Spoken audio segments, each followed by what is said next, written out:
Welcome along to round 15 of the 2025 ABB FIA Formula E World Championship. It is time for the Marble Fantastic Four London ePrix. What a season we have had, and what a crescendo we have got in store for the final two races of season 11. It has been a thriller so far this year. In Berlin 2 weeks ago, we crowned our drivers world champion with Oliver Rowland, but this weekend we crowned the teams and the manufacturers champ. Grid and see how the 22 drivers will line up this afternoon. It's an all Lola Yamaha apt rear row with Zane Maloney at the back of the grid, his teammate Lucas Di Grassi alongside Sam Bird. That's his worst qualifying of the season, down in 20th in the McLaren Swan Song weekend. Next up on the grid, you've got Antonio Finch da Costa, 17th for him. And of course, Porsche aiming for the team's championship here this weekend, and they've got a very big uphill task for the Portuguese driver starting down there on the grid. Taylor Barnard P14, and then David Vergne up the road in P13. Let's see how he can do from there. The reigning world champion though, Oliver Rowland, P12 on the grid for Nissan,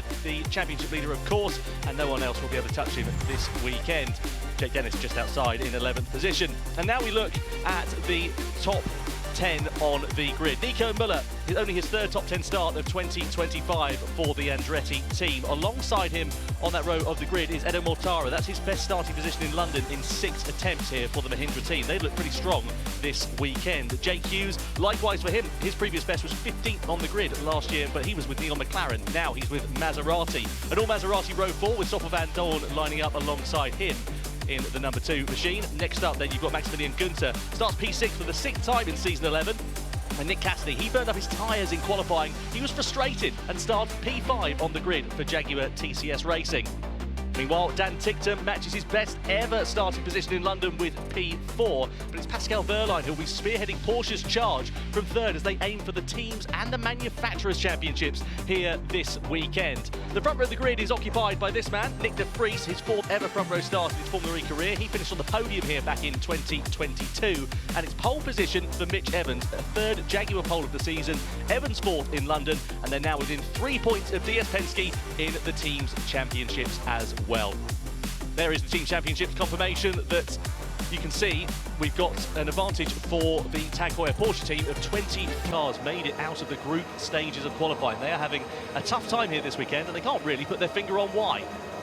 See our pole sitter got his car angled right to cover off the inside line on the run to the first corner. Red light is coming on then, 5 of them now. Who will revel in the XL as the lights go out and we go racing? Good start from Evans. De Vries chops over on Wehrlein down towards the first corner. Who gets the lead into turn 1? It will be the pole sitter then of Mitch Evans, who's got the whole shot from Nyck de Vries, and contact there in the mid-pack. That's Max Günther facing the wall on the outside. It's also cost one of the Maseratis there. I think that might be Stoffel Vandoorne who's in some bother in the first couple of corners, but as we burst into the daylight for the first time, and contact there further as well, Mortara, and you can see front suspension damage for Maximilian Günther. Jay Penske's not going to be happy with that. We could have a safety car and a car pile up here as well. Both in McLarens. Both the Neil McLarens involved. So Sam Bird as well as Taylor Barnard. Barnard being the first of those involved. And you can see the DS Penske, sorry, the Lola of Zane Maloney trying to find reverse gear there and get it righted. Whether that car can get going again, I think is probably a case of not, and we probably will get a safety car as a result of that. I don't understand why Günther didn't go straight on. Clearly he had suspension damage there. He didn't do the right thing by trying to stay on the racetrack. The safety car has been deployed, predictably, but yeah, we'll get a replay of the incident. They made contact at turn 1, I noticed, Mortara and Günther, and then that seemed to sort of enrage them perhaps, and carried on to turn 4. Yeah, it was huge going on in the pit box and back at base to adjust for the pit boost strategies. Let's have a look at what happened then. So you can see Günther, he's already got suspension damage then after contact. Jake Hughes is the Maserati that's dropping back in the mid-pack, and then we need to keep an eye on Günther in the middle here as well, because he has contact with Mortara, so that's where the suspension got broken. Mortara shoves Günther into the wall on the outside. I don't know if he shoved him or there wasn't actually room. Space, was there? Yeah. And then this is where, you know, Günther's tried to turn left to come around the corner with no steering. At that point, you know, there's an escape there where he could have safely parked out of the way, and he's effectively created this traffic jam off the 2 McLarens and the Lola. Let's have a look here at Jake Hughes. He's the 55 in the background, right behind Günther. Does he have a bit of contact here? Because we saw him slowing, and yeah, he just went briefly into the back of him there. He's now in the pit lane here, is Jake Hughes. Yeah, he went wheel to wheel. with his teammate, didn't he? Yeah. It was Vandoorne on his inside. Yeah, just racing incident. And we were about to see Gunther get a face full of wall. There it is. Crunch of carbon fibre. And then we get a traffic jam down at turn 6 to boot as well. I think he was trying to be optimistic and keep the car on the outside, even though he was slightly behind, on the hope they then have the line as you run down to the next corner. So this is Barnard's view of it all unfolding. He's just going to have nowhere to go. Just about manages to avoid contact, but then gets a whack up the rear from Zane Maloney in the Lola. Thankfully, it looks like he's managed to get out of it, hasn't caught up to it. So we come through the final couple of corners. Green flag flies then. Racing will resume. Evans will lead De Vries across the timing line. Rolling start will spread the field out relatively fairly, and let's see whether anybody thinks about a dive down into the first couple of corners. Evans it is that leads, De Vries in second, Wehrlein in third, Cassidy is into fourth place from fifth on the grid then. Tickton's lost a position, so the Jaguar and the Cupra Kiro have switched places effectively. You can see confirmation of the Fantastic Four attack mode, a 50 kilowatt power boost, 2 activations, and they've got a total of 8 minutes of deployment in this race as well. So they can do 2 minutes and 6 minutes, the reverse of that, 6 minutes and 2 minutes, or 4 minutes and 4 minutes. Spoke to James Barkley on the grid, and he seemed to think that there's going to be a pretty big field split this weekend. And he reckons that the top 10 are sort of going to do the reverse of what the bottom 10 do. So it depends on what happens, but also, you know, safety cars, yellow flags, and pit boosts to consider as well. Yeah, so many different things that can unfold, but this is a sort of perfect scenario now, that safety car restart for Evans to really manage. And with De Vries, he's mature enough, sensible enough to play the longer game. Yeah, essentially, there's 3 points of the race here where we're going to get a strategic gameplay, 2 attack modes and 1 pit stop, and they've got to watch each other. I think this, you know, when you think back to the first pit boost race, and everyone had these theories of these 10 will do this and those 10 will do that. And in the end, it's about watching the group around you. It's about reading the race, about reading the situation, finding some free air to gain performance and lap time. That's what you want to do. Suspension damage then clearly here for Jake Hughes. His car being repaired in the garage. Yeah, just the end of that track rod, isn't it, for the steering arm that's been damaged, and it's probably that they've changed the entire track rod. Shame there for Jake Hughes in what could potentially be his final weekend in Formula E as well. Mortara's got away unscathed, though, hasn't he? From that little bang with Gunther. It looks like he's carried on in 6th place with no real issues. So that's good news for him. So we could see up the front, Evans is, you know, at this stage, it's about just picking your moment. You know, the pace now in the 115s. So, you know, they're still pacing themselves and they're still holding back, saving a bit of energy. Prize, Neil McLaren, they're going to have to chuck the kitchen sink at this in order to try and achieve a result. So you might as well go and do something different. Everybody else in front, as you can see, now enters that pit boost window on this lap. So they may come in at the end of this one, but you can see 34 seconds stationary for Sam Bird. Time for him to take a bit of a breather and then come back into this race. Now he, of course, is going to be offset relative to the other drivers. He's saving later on, and bunch of drivers there going for attack mode as well. Roland's gone for it. Yeah, De Vries has gone for it, and Wehrlein as well at the sharp end of the field. So that's allowed Cassidy to go through into the 2nd place. Now I wonder whether Cassidy can do anything to keep the 2 in attack mode at bay. The problem is in Gen 3 Evo is that the offset is absolutely huge, and 4-wheel drive, yeah, as Cassidy has gone in. So no team games going on there. I wondered if he might try and hold him up and just give Evans a chance to break a bit of a gap out in front. So now Evans is going to have his mirrors full of Wehrlein and De Vries, all of whom have got relatively the same amount of attack mode remaining.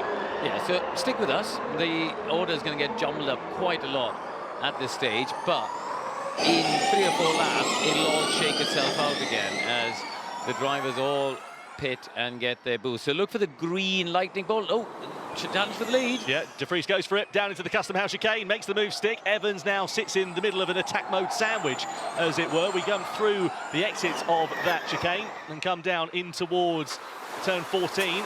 And is Wehrlein going to be close enough to launch a move up the inside? Is Evans going to maybe think about attack mode on this lap? No, he doesn't. He parks the car in the middle of the corner, doesn't allow an opportunity for the Porsche driver to go through. Wehrlein is looking every which way he can to get through on Mitch Evans, and all the while that is allowing De Vries to romp away with it. Evans defends the line down into the penultimate corner. Side by side they go. Wehrlein won't be able to find his way through there, and Evans can park his car on the apex of the corner through turn 20, and now we'll see Wehrlein cycling past down the start-finish straight. Yeah, but I think that's the team game they're playing to try and get Cassidy in front of Wehrlein, don't forget, because Cassidy was right behind Wehrlein But I'm not sure that's going to work out well for Evans, though, because that would have cost him time. That's cost him time. So I'm not sure. I mean, he's the leader of the race, or was the leader holding Wehrlein up, has given up a whole load of track position and time. I don't know. I'm sort of having deja vu last year, criticising Jaguar's strategy, but I don't think Evans has. They've done that well for Evans. I mean, he was the leader. He was the leader of the race, and he's now 8.8 seconds off the lead. That's not worked out. No. On board here then with Nyck Cassidy. He does now finally go for attack mode on lap 26, and now he's going to have 50 kilowatts. He's going to have four-wheel drive, and he's going to have to make a decisive and clinical and clean move on Nyck de Vries.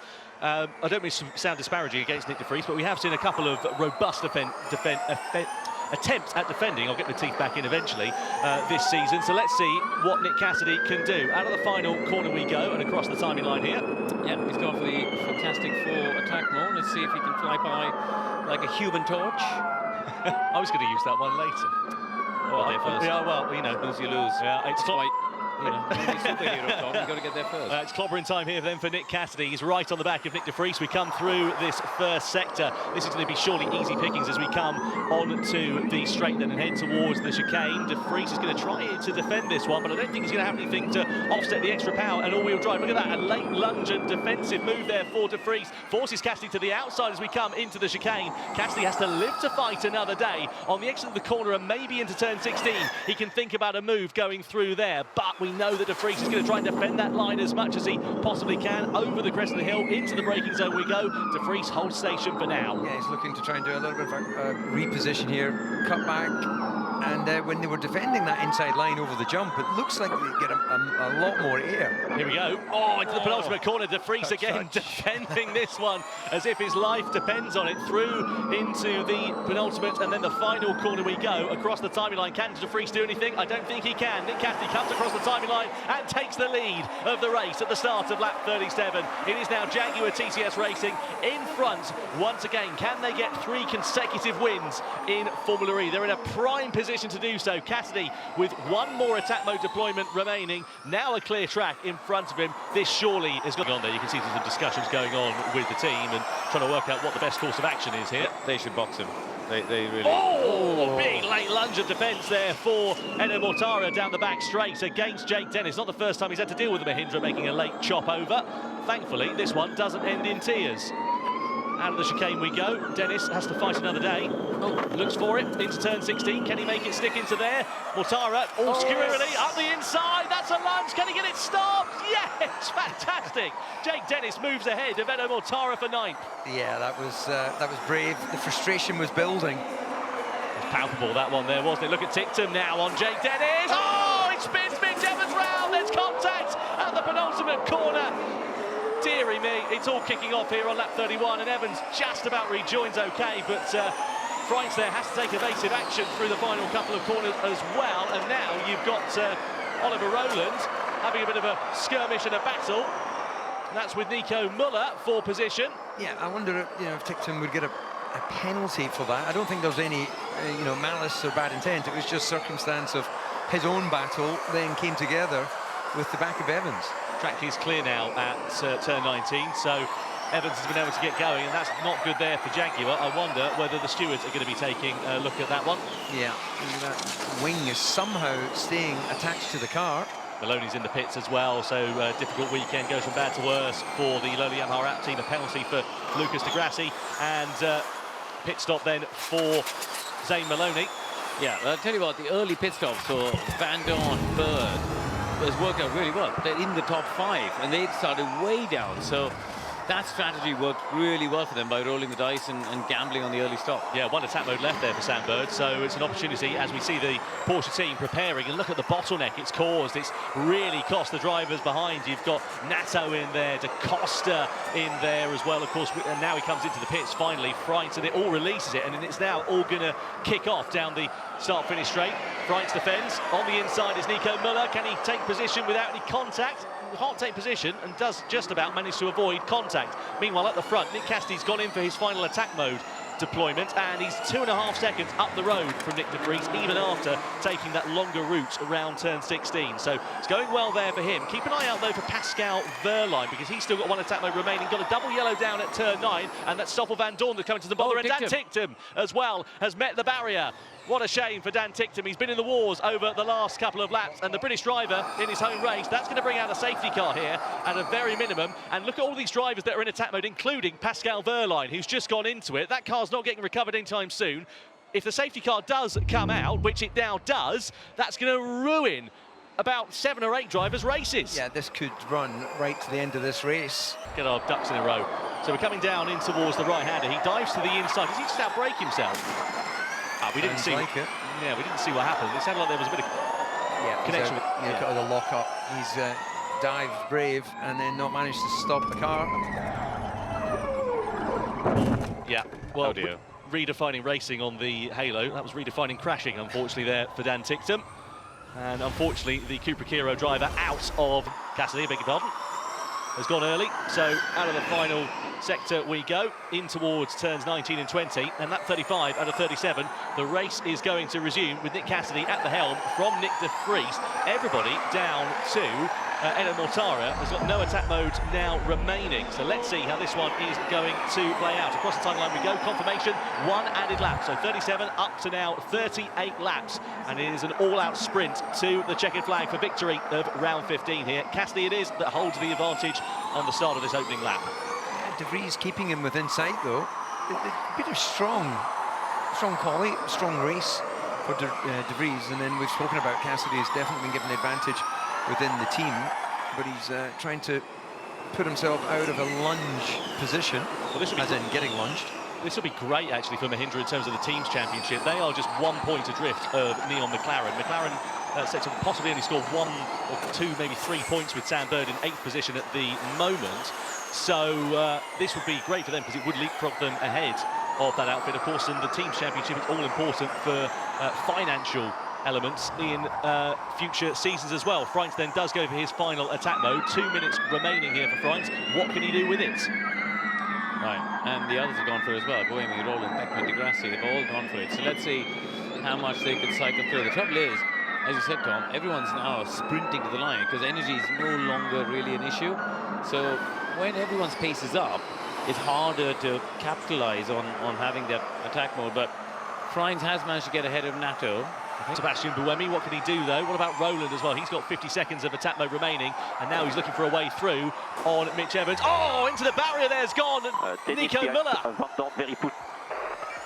Nico Müller into bother, gets the car reversed. Side by side we go here with the Nissan of Oliver Roland and Mitch Evans into the penultimate corner. They managed to avoid some contact like we saw a few laps ago, but Roland in attack mode then, and Evans defending down into the first corner. Can't make anything stick into there, Canoli, at the moment. He's trying to pressure him into a mistake. Yeah, nothing doing then for him at the sharp end of this one. Cassidy still with a 1.5 second lead over Nyck de Vries. Yellow flag has now gone away, so despite that contact there that we saw for the barrier with Nico Müller, it's not brought out a safety car, which will be a welcome relief for those drivers, all in attack mode, but they're all now relatively coming to the end of it, aside from Lucas de Grassi. But again, de Grassi has got one of those 5-second time penalties to contend with. So it's now a sprint to the checkered flag with a lap and a half now remaining. You would imagine that Cassidy's got this one pretty much covered off. Look at the deficit between himself and Nyck de Vries in second. Wehrlein there, again, not able to make too much of an impression either. I suppose the closest battle you can see is Wehrlein, Vandoorne, and also now Jake Dennis, who's come through from 11th on the grid up into the top 5. So Sam Bird's lost out, hasn't he? Because he was 5th before that. So something's happened with Sam Bird after the safety car that's dropped him down the order, which is a bit of a shame. He lost the position there to Robin Frijns, didn't he, with the Frijns cycling through on attack mode. But look, he's now plummeting. He's dropped another one there. Yeah, on the inside there was Norman Nato. I suppose he's got to build back the energy. He was down on energy. Yeah, he is. Look, he's got 3% relative to 4-5% to everybody else around him. So maybe that's what it is, or maybe he's just suffering some bother with his car. Not the first complaint we'd have heard on a Neon McLaren radio then in this race. We come down though into the Custom House chicane for the final time, and what a weekend this is proving to be so far for Jaguar TCS Racing. Nick Cassidy has been in imperious form over the last couple. We come down into turn 16, into the attack mode zone, and Cassidy has controlled this one pretty much from lights out to the checkered flag. As soon as he was able to cycle through and build up an advantage over everybody else, he has not been in any bother at all throughout the remainder of this race. And as he comes around the final corner, he will take victory on the streets of London. Nyck Cassidy wins for Jaguar TCS Racing here in London. Nyck de Vries in second, and Pascal Wehrlein across the line on the final podium place in P3 as well. 3 consecutive victories in season 11 for Jaguar TCS Racing. What a drive for the Kiwi.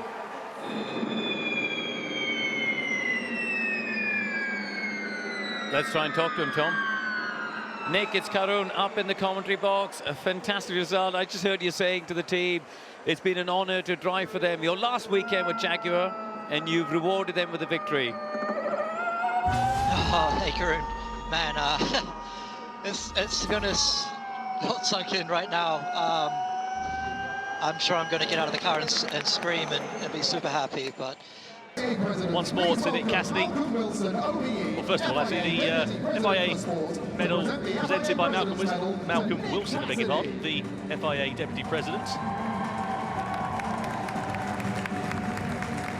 Great job from Nyck Cassidy. And now time for the Winners' Trophy to be presented. Mike Vries, the CEO of Liberty Global.